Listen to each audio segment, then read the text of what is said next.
Hi, and welcome to another episode of Twice as Hard. I'm Janelle Benjamin, founder and CEO of All Things Equitable. If you've been enjoying the series and you love the episodes, don't forget to click like and subscribe down below. I'd like to welcome Patrice Lindo. She is a career coach from Atlanta, Georgia. She's got an MBA in education and liberal arts. She's a former teacher who does all things to teach adults now. And Patrice, welcome to the show. Thank you so much for having me, Janelle. I'm excited to talk with you.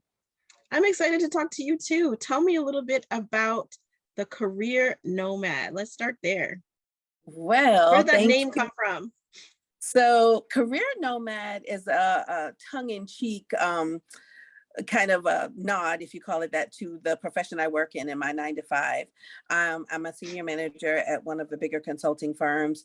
And there's this notion, not just in consulting, but especially in consulting that, you're supposed to stay at a firm for X number of years and, kind of build your brand. And that's how you move up in the brand. Well, your girl had some stuff to do, and that staying in, this particular company for X number of years, I just found I was hitting a wall and I wasn't finding the opportunities I was looking for. Mm-hmm. And, I think I may have been, late to the game, but everything to me is on time, right? When you are supposed to get it.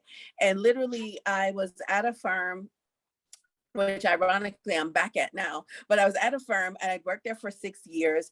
And, after a couple of reviews that were not amazing, right? Like I was doing a great job. My clients loved me, great feedback. And I had a supervisor that was saying, well, nobody's perfect, so I can't give you a 5 out of 5. Mm-hmm. And I was like, okay, the first year, I was kind of like, that's not really it. But then I waited out with like my personal things where, my kids were growing up. I was working from home at a time when, remote work was not really a thing. It was kind of sold to us that, you get to work from home. So you have to give some to get some type of mentality. Mm-hmm. And I was like, okay, then year 2 rolled around. And again, I did had amazing results, built clients, relationships, that sort of thing. And then they were like, well, everybody on the team's a rock star. It's like, what if you have somebody discover the cure for AIDS and the cure for cancer? I mean, everybody's great. So, and I was like, wait, what? And I learned a lot in that. I learned that when I hit this wall and I had been asking for feedback, that there were other options than just waiting my turn, so to speak, until somebody kind of, quit or died out of the role. I decided to really get intentional about what that looked like. And when I did, opportunity opened up. I update my LinkedIn, like I balance my checkbook very regularly. And literally I was like, okay, spirit, or, because I am spiritual. I was like, I need something, like this ain't it. And I can't just quit. And literally a recruiter reached out and it went like very easily. And I left. I was not, at that point, I wasn't scared to leave because I knew that being here, I'd hit a wall. And then I got to that firm. I was at that firm for much shorter than the 2 to 4 year, window. And then another firm reached out and I was like, okay, this is different, And again, I'm sure there were raised eyebrows, but I didn't really care because with each, I would say promotion, with each jump, there was a promotion, better salary, learning how other people, made the sausage, so to speak. And so there are lots of benefits to that. So I found that to be a great way to not only accelerate my career, but also my ability to earn and learn and be exposed to different types of clients, different work cultures, that sort of thing. And now we've come back full circle because I'm back at the original firm at a much higher rate and in a higher role. So that's where career nomad came from. Jumping around, job hopping is a whole vibe. I was going to ask about that. And I think I chatted about that recently with Sedrola in another episode. We talked about, just that career trajectory and how sometimes as Black women, we don't have a straight path forward, right? Yeah. We kind of do bounce side to side a little bit like a crab through the crab crawl because we get knocked down and knocked back so many times. Has that happened to you, would you say? Yes. Yeah. It's so I refused to go side to side. I was going up. So I didn't do the side to side. I was like, no, when I jump, I'm going to jump at least for something bigger, better, something, at least try it, see what there is. And so there was a learning curve. So I think when I waited the first time when I was there for 6 years, I was doing a bit of that within the company. it felt like I was hitting the wall side to side. But once I said, no, no more, and I was intentional, then it was up. And I think from there, that's how, navigated. And that's why I started Career Nomad, because I was like, I need to tell more women that look like me, like that the things that we were historically thought, you get on this job, you stay there, you earn your way up, you retire there. My mom, for example, is a nurse, a retired nurse, and she stayed at her jobs like 5-10 years. And, it was a big deal when you change jobs because you don't want to look unstable type thing. And she did okay as a nurse, but I just know for me, that wasn't going to be it. And I refused to get up and go to a job that I hate to go to every day. You at least going to pay me right. So that's why, I didn't tap into the side to side movement. Definitely want to jump to make it make sense. And let's talk about this phenomenon that Black women have to work twice as hard. How has that presented itself in your life? Yes. So I would say some of it, right, I accepted, right, as culturally what we had to do. And when I say I accepted, when I was in college, well, when I graduated from high school going to college, I had this grand idea. I was going to medical school. And I started out at one University of Miami, as a pre-med major. And I got there, and while it was a beautiful campus, I am not a scientist. And it took me taking organic chemistry 3 times to be like, well, maybe medicine is not it. Like, and you have to have, classes like organic chemistry. I did okay in the basics, but I hadn't really tapped into what made sense.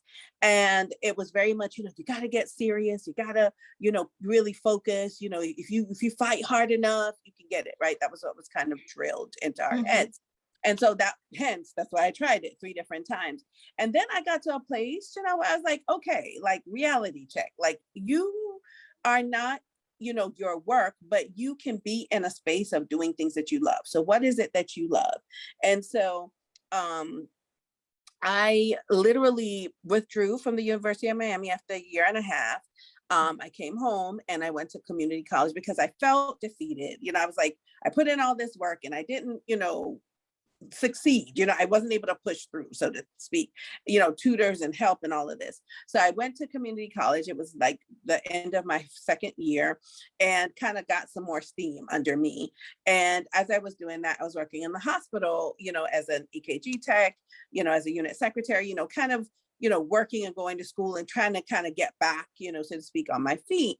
And as I was doing that, there was always a notion of needing to be busy, needing to plant seeds, because you don't know which one is going to take root. And, again, cast a lot of seeds, make sure you're doing enough. And as the one that takes root, the one that you see bloom, that's the one you run with. Whereas it was more of a scattershot approach than a focused laser approach to what success would look like. Right. And so that sense of overwork it's just something that I've always done, until I got to the place that, okay, fine, I'm going to just focus on my bachelor's. I'm going to get married, had kids, that sort of thing. And then literally, Janelle, it opened up. I was like, well, wait a minute, you love to teach, right? On every job I was on, I got a level of mastery. And so like when new people came, I would help them onboard. When there was new technology, I would go take the classes and come back and, show people. But I did not have the clarity to know that that was what it is that I love to do. And the way I had seen teaching, I was like, I don't know if I want to teach all these little kids. Like, I don't really like that, so to speak. Yeah. And so that was when I decided that I would, really try to hone in on like, what were the skills that I had versus what kind of profession that I wanted to go into, because I felt like for me, that was what left the breadcrumbs that would get me to this place. So fast forward to, kids, husband, and needing to work. Right. And I was like, okay, well, I'm going to start with this, let me just go on and teach, I don't like these kids, but let me go ahead and teach. And I tried it. And I was like, yeah, that's not it. I was like, I kept having this urge to do something else. So I went back for my MBA. And as I was in my MBA, one of my guidance counselors said to me, because I was going online, she was like, this is amazing. What the work you're doing is good, but listen, you need a job, like a job. And so I was like, yeah, but I don't know what I'm gonna do with it, but an MBA I know is the way to go. That's what everybody said. So I'm going to do this. She goes, well, have you ever thought of consulting? And I thought, no, because I'm not at that time, I had only heard of consulting in relation to technology, right? Right. Engineering and that sort of thing. She goes, well, every company has an HR, which train people, which are skills that you have, and now you have your master's. She was like, Mhm. you're, a big city like Atlanta, you may not get on with the big firms, but try, there's a lot of small firms, cut your teeth there, and then, pivot from there into the bigger firms if you love it. But since you Right. love teaching, do that. So that's what I did. And that's kind of how I got into it. But that sense of overwork, I feel like if I had, like, at the very beginning thought, well, I love teaching, I didn't know what I didn't know. But if I had known that, I could have focused on that in 1990, for example, when I graduated from Yeah. high school, as opposed to 2006. That's 16 years. You know what I'm saying? That's a lot for me. Mhm. But no mistakes, no accidents, right? Right. Because the lessons that I got along the way still sewed the fabric or pulled the string through where I got to, right? Those life experiences helped me to get to the point that when I hit it, I was like, oh, for sure. This is it. This is what I'm here to do. This is what I love doing. So the overwork was built in, but it's definitely not the way I approach work now, Yeah. because now I'm a lot clearer. And maybe that just comes with maturity, but also it comes with wiring. So I'm doing what I can to sow those seeds into other people so that they don't have to overwork to get to where they need to. Yes. Yes. Black women shouldn't have to work twice as hard at Yep. anything, right? That's what equity is all about, leveling the playing field so that we can just exist and show up as ourselves without having to prove our excellence and feel that we need to be excellent in order to just um, get the same as everyone else. Right, right, right. And to be compensated and treated and respected equally as well, right? Because that's a part of it Mhm. too. I think Yeah. that's where a lot of this ends up, right? Because that overwork was like, well, I don't know if this was something said in your home as you're growing up. You have to work twice as hard to get, half as much. And I never interrogated that. I just said, oh, okay. And just Mhm. like, hit the ground. And Yep. now I'm like, no, we are not doing that. And you will pay me. Look, so I like, people now are talking a lot about pay transparency and, the ways you can show up authentically and, knowing your worth. There's a whole, to me, there's a system at play that has brought things to this point. So it's going to take a systemic approach to undo it. Yes, let's talk about that system and how to undo it, because I know a lot of the viewers who watch this show are employers in corporate spaces who Mm-hmm. are curious about what steps do we need to take to change the system to create that equitable space for Black women, all people of color, Mm-hmm. um, in the workplace. What would you say are the maybe top three things that you would recommend that employers do or change in order to improve their systems for us? So I would say, you know, three things. Number one, psychological safety. Number Mhm. two, representation. Mhm. But number three, sponsorship, right? Mm. Mhm. So if I start with the last, sponsorship, one thing we are not short on is mentors, right? And while that's Right. great, mentors don't have any social capital typically to be able to not just speak your name in rooms, but really lobby for Right. and stand up and say, no, not this person. Or, Right. for spaces where, like, when it comes to rating season or, performance evaluation, that have the ability to say, you know, I know Patrice's work. I've seen her work, and she is capable of and has done. And yes, we can take a chance, or yes, she is qualified, whatever the case might be, Right. on X, Y, and Z, and not allowing, any other factors to Mhm. override. We'll just call them factors to override that. So that's one thing I'd say for sure is sponsorship. Psychological safety. Now, by that I mean, for example, now that we're all working from home, if I don't feel like turning my camera on, it should not be a big deal because I don't feel like it. Right. Or if I decide to turn my camera on and you see a picture of, Malcolm X behind me, or, you see my, my kids, doing whatever, or, like I have a shirt that doesn't have a shoulder, that it's not a problem. You know what I mean? I've been on calls where there was a young man, we were all consultants. He was junior to me, and he was wearing a, I was going to use a wrong name. He was wearing a t-shirt, but a sleeveless t-shirt. You know what they call those, the sleeveless t-shirt. And somebody was offended by that. Offended because he had on a sleeveless t-shirt.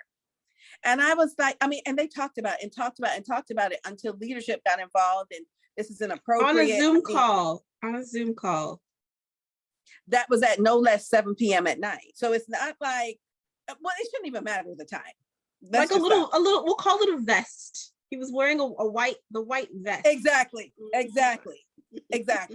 And things like that. So providing psychological safety, and in some cases, the provision of safety is take me as you are, right? It's not necessarily, they just have to provide space for you to show up as you are, where you are, when you are. I think a lot of times people don't realize what that looks like. And because just because you're unfamiliar doesn't mean it's wrong. Or just because that's not your background doesn't mean it's wrong. Just because it's not your experience does not mean that's wrong and should not be done. Does that make sense? Absolutely. And I totally understand and relate. A lot of the clients that I support, they don't understand sometimes why their staff are complaining about this or that, or having these experiences.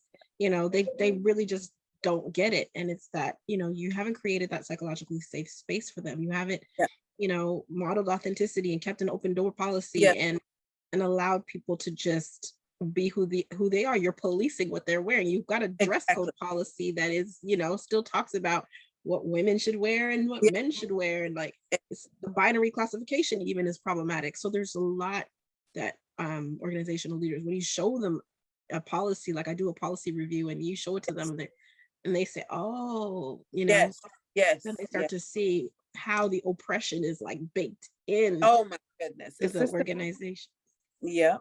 And then the last one is vulnerability. And when I say vulnerability, I'm going to say, and I'm biased, we have some of the most amazing ideas. However, when we assess a situation, again, if we don't follow, their process, or if it doesn't sound like something they would have done, that idea shot down. So do they provide the space and properly recognize us for the ideas that we bring to the table? Because this is a delicate balance, right? So if I feel safe at work, then I feel like I could suggest something that, even though it may not be fully baked, we can try it. If there's a mistake, we can fix it. That's one part of it. But in addition to that if I share my idea, you won't take my idea and run with it and present it as yours. How many times does that happen? Right? Or it has some hallmarks of your idea, and then they toss in, oh yeah, Patrice started it, but and if you get that, right? Right? Or have people that say that's not how it's done, but you have a lived experience, right? Or you have the idea, or shoot, you got a download that, what I'm talking about, that this is the way you need to go, type thing, so our sense of entrepreneurial, expertise is not questioned or mocked or pilfered, right? Those are some things I think, because the Black woman, a Black mom, a Black daughter, we have been raised to be so creative it's just inbred, right? Whether it's like, for example, today, as we were talking about before, as we were starting, like I had 3 children move home from college in one day. So it's between Macon and downtown Atlanta. And I was working, right? So, you have the computer with you, you're mobile, you're getting things done. And I have a spouse that, is recovering right now. I have aging parents that thankfully my sister's handling, and we're running a household, right? We're figuring things out. And then overnight, one of the 3 children got sick. So we were at the ER, and then here you go. Okay, I'm ready, Janelle, let's go. Like, we're figuring it out. You know what I mean? We're figuring it out. And I'm not by any means promoting like overwork and superhuman, superwoman type behavior. But what I'm saying is I feel like I'm really good at balancing things, right? I'm really good at prioritizing things, because in the same respect, if it was too much, I would have, even though it was late, I would have emailed you and say, hey, Janelle, some things came up. Can we reschedule? Or try to pace it out. So I just think that that's undervalued sometimes, right? The ability to be able to do that.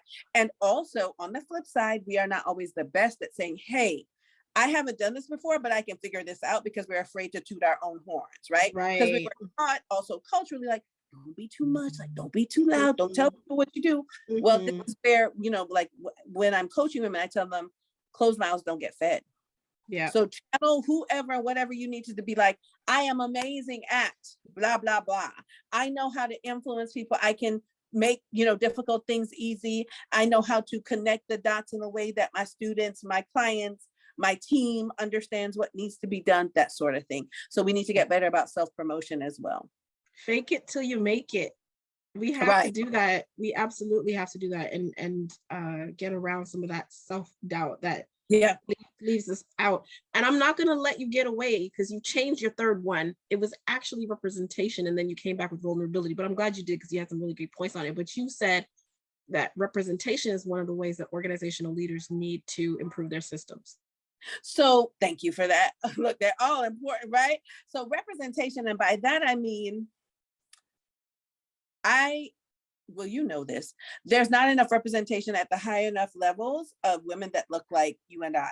So yes, we may make it to senior manager, and in some cases in consulting, managing director, but I'm talking about partners, I'm talking about directors, I'm talking about people that can really move the needle, and that are not, unfortunately put into a situation where it's like pet to threat syndrome. And again, that sponsorship, I think, really comes into play, and really having, for example, like when leaders get into that level, there's usually support, whether it's executive coaching, whether it's, whatever other things they need to make sure that they're retained at that level. So we need to see more women that look like us, in these levels. I remember for the longest time, Ursula Burns was one of the few, Black women that I saw.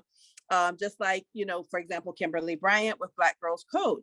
But both, like Ursula Burns has retired because she's been grown, like she's a season or two older than me. And Kimberly Bryant is in the midst of, her organization being re-leadered, let's just call it that.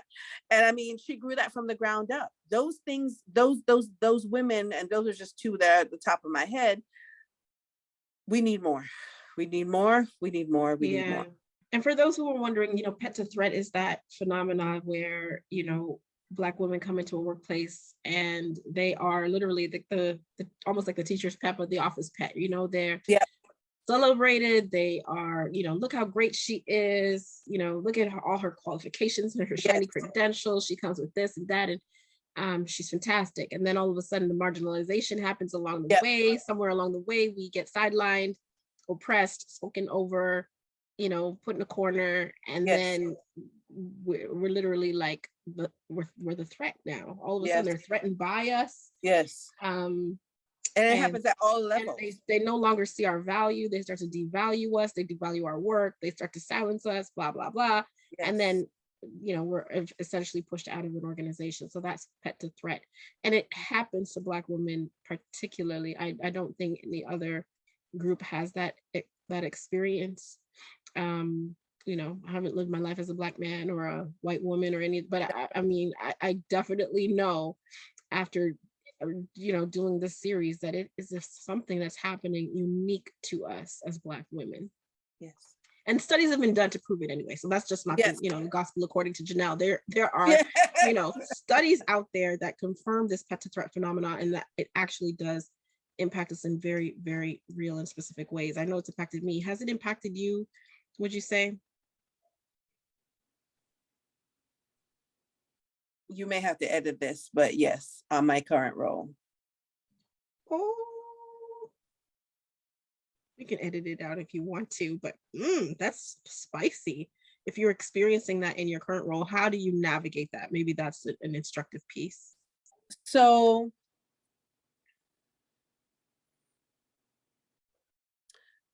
in consulting, you are assigned to different projects. So yes, you work for a particular firm, but you have, projects whether short or long term within the firm. And I was on a project where, oh, we can't wait to, blah, blah, blah, blah, blah. You get on and, you start to work, right? Like you work, you're leading teams, you're working with clients, that sort of thing. And I did. And I had a team of 4. So it wasn't a huge team, but the team had been operating without direct leadership for some time before I got there, but they knew they wanted a leader over the team in addition to managing the client relationship. Right. And the people on the team of 4, only one looked like me, looked like us.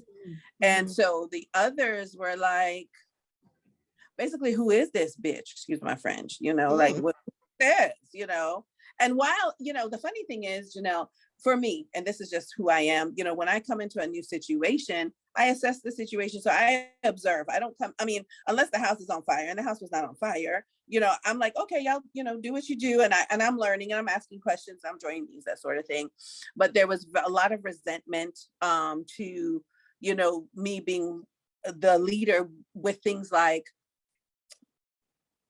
there was, for example, like reporting on what you did. So they handled different areas of the client work, and in handling different areas of the client work, there was an accountability to like different deliverables that we had. With the deliverables, like coming out of the meeting, I would ask that, a meeting recap be sent with deadlines of when you were going to do X, Y, Z, because they weren't doing it. I observed it first. Yeah. Noticed that they weren't doing it, so there wasn't any accountability. So I began to insert some accountability. And then they would, the people would send me stuff back that was like incomplete, half-baked. So then I was like, okay, well, let's include a little review cycle then. They had been working. So again, I don't start with the big guns, right? I start with, tweaks. I'd send back with that, use it as teaching moments, like you need to do, let's look at this, this, this, and this. They began to do it, but very begrudgingly. And then when the work would come down, and I would say, okay, so can you do this? You do that, you do the other. Then they were like, well, there's 3 things. So you need to do one, I'll do one, and you do one. I said, well, pause. That's not how this works. I assess the work and I'm asking that you do this and that and that. And then, let's take a look at it.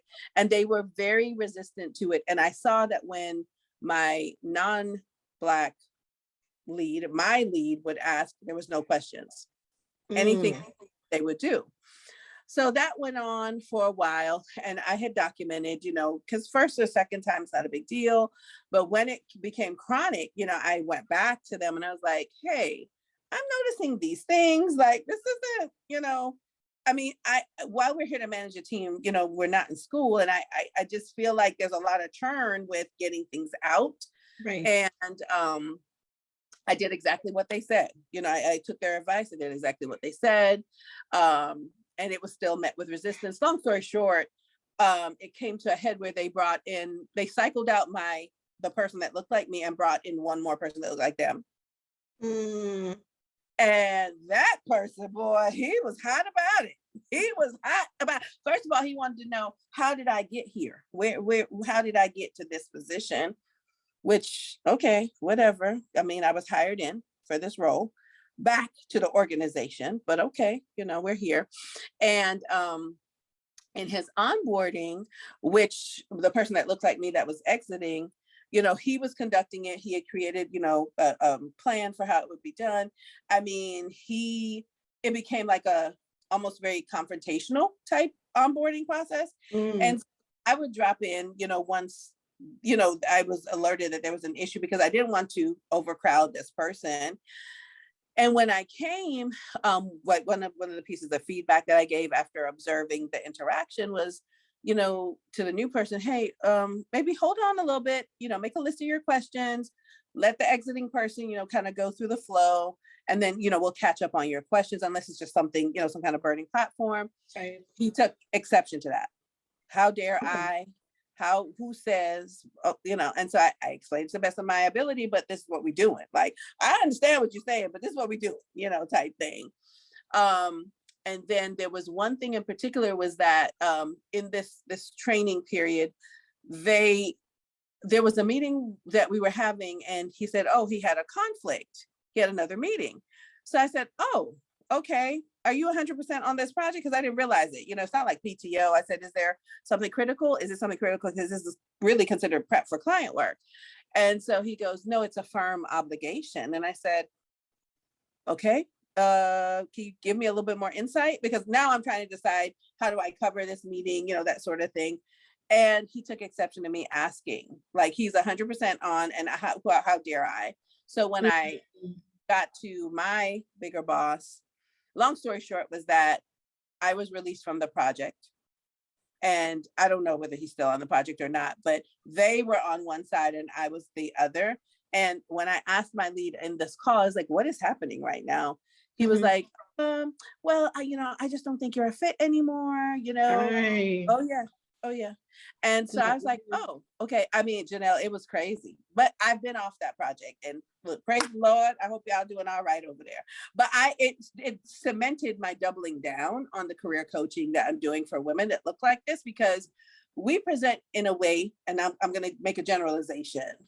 Once you have a certain level of experience, once you've been in the workplace, you kind of know how the politics work.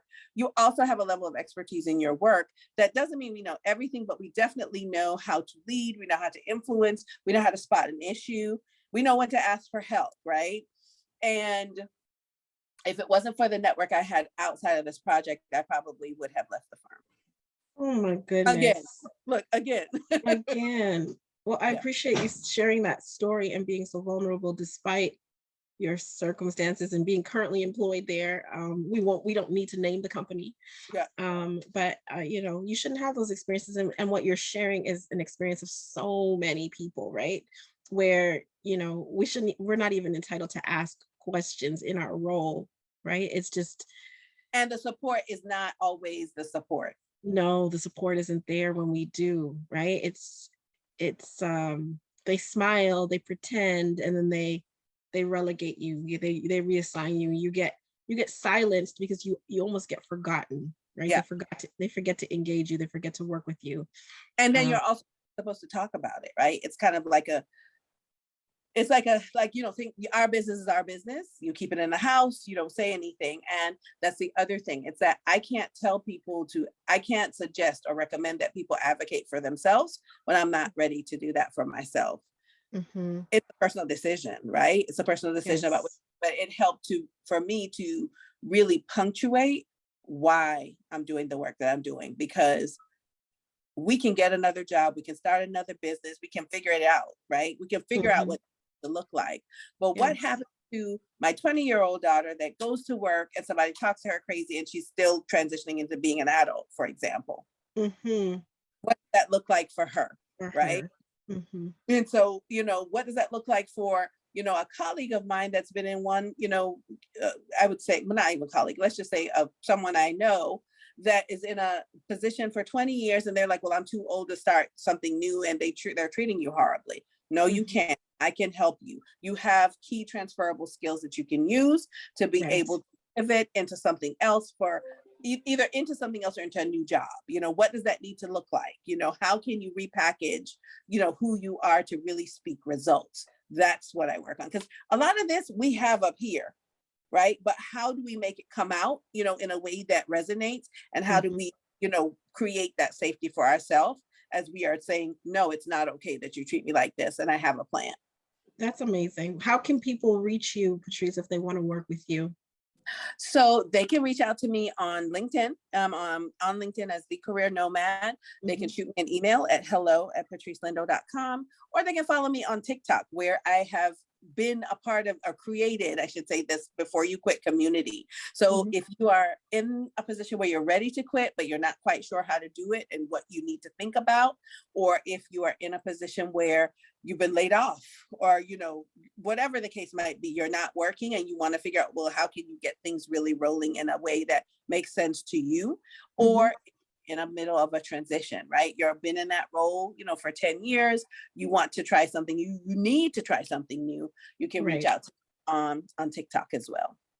Thank you so much. I hope that the viewers do reach out to you. There's a lot of Black women that are even watching the series, not just employers in corporate spaces, but it's instructive for them as well, that they can get the support that they need to manage not just the transition of the pet to threat, but the transition to entrepreneurship or something else, another career, if it is that they want that. So thank you for your work.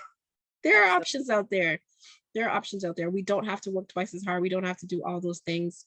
I thank you so much for this conversation. It's another great addition to the series. For those of you who've been watching, if you enjoyed it, please don't forget to click like and subscribe down below, and we'll see you next time for another episode. Thank you, Patrice, for being a guest. You're welcome. Thank you for having me. Okay.